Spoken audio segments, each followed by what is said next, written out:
भारत और पाकिस्तान के रिश्ते काफी बुरे दौर से गुजर रहे हैं और नेशनल मीडिया की माने तो भारत ने पाकिस्तान पर हमला करके पाकिस्तान को नेस्तनाबूद कर दिया है, पाकिस्तान की ऐसी तैसी कर दी है।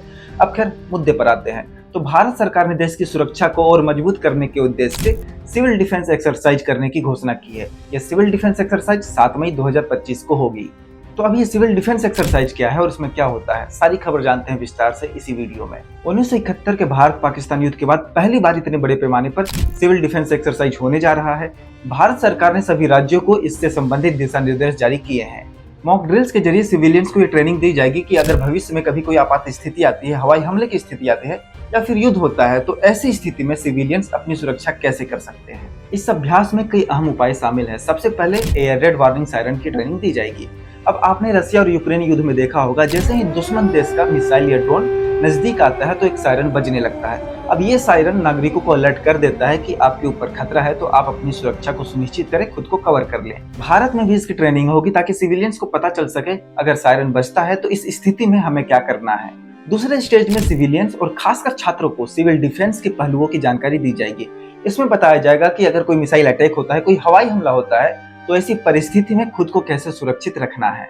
तीसरे स्टेज में ब्लैकआउट मेजर्स को लागू करने की ट्रेनिंग दी जाएगी। 1971 में जब भारत और पाकिस्तान का युद्ध हुआ था, उस समय भी ब्लैकआउट कर दिया गया था ताकि दुश्मन देशों को भारत की परिस्थितियों के बारे में पता ना चल सके, उन्हें जमीन पर हमारी एक्टिविटी दिखाई ना दे। ताजमहल को भी उस दौरान हरे रंग के कवर से ढक दिया गया था। इस बार फिर से ऐसी परिस्थितियां बनाई जाएंगी, ऐसी ट्रेनिंग दी जाएगी। चौथे स्टेज में महत्वपूर्ण बिजली ग्रिड, कारखानों और सैन्य ठिकानों को कैमोफ्लेज किया जाएगा ताकि इनके लोकेशन के बारे में दुश्मन देशों को पता ना चल सके।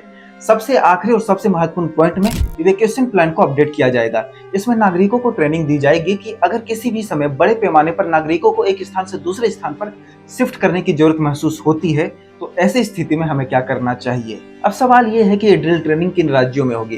फिलहाल गृह मंत्रालय ने राज्यों की लिस्ट तो जारी नहीं की है, लेकिन ऐसा माना जा रहा है कि पाकिस्तानी सीमा से सटे राज्यों में इसकी ट्रेनिंग दी जा सकती है। जैसे पंजाब, गुजरात, राजस्थान और जम्मू कश्मीर इस ट्रेनिंग में तो शामिल होंगे ही। इसके साथ ही सेंट्रल इंडिया के कुछ राज्यों को भी इसमें शामिल किया जा सकता है। फिलहाल इसकी जानकारी अभी तक हमारे पास नहीं आई है, जल्द इसकी जानकारी भी सामने आ जाएगी। ये खबर इसलिए भी महत्वपूर्ण है क्योंकि ये हमें याद दिलाती है कि देश की सुरक्षा में सेना के साथ साथ हर नागरिक की भी अपनी एक महत्वपूर्ण भूमिका होती है। 1971 के युद्ध में भी देश के नागरिकों ने सेना के साथ मिलकर देश की सुरक्षा में अपना अहम योगदान दिया था। आज फिर से हमें एकजुट होकर तैयार रहने की जरूरत है ताकि आने वाली किसी भी आपात परिस्थिति में हम अपने साथ साथ अपने पड़ोसी की, अपने देश की, अपने राज्य की भी सुरक्षा कर सके। गृह मंत्रालय ने स्पष्ट तौर पर यह साफ कर दिया है कि यह अभियान गांव के स्तर तक होगी ताकि हर व्यक्ति को सुरक्षा में अपनी भूमिका की अहमियत पता चले। इसी बीच एक बड़ी खबर यह भी है कि भारत सरकार कुछ सोशल मीडिया इन्फ्लुएंसर और कुछ प्लेटफॉर्म पर भी नजर रख रही है ताकि देश विरोधी काम करने वालों पर नकेल कसी जा सके। फ्रीडम ऑफ स्पीच के नाम पर देश विरोधी बातें करने वालों पर सख्त कार्रवाई की जा सकती है। Ministry of electronics and IT, साथ ही इंटेलिजेंस ब्यूरो ऐसे प्लेटफॉर्म को टेक डाउन करने की तैयारी में भी हैं।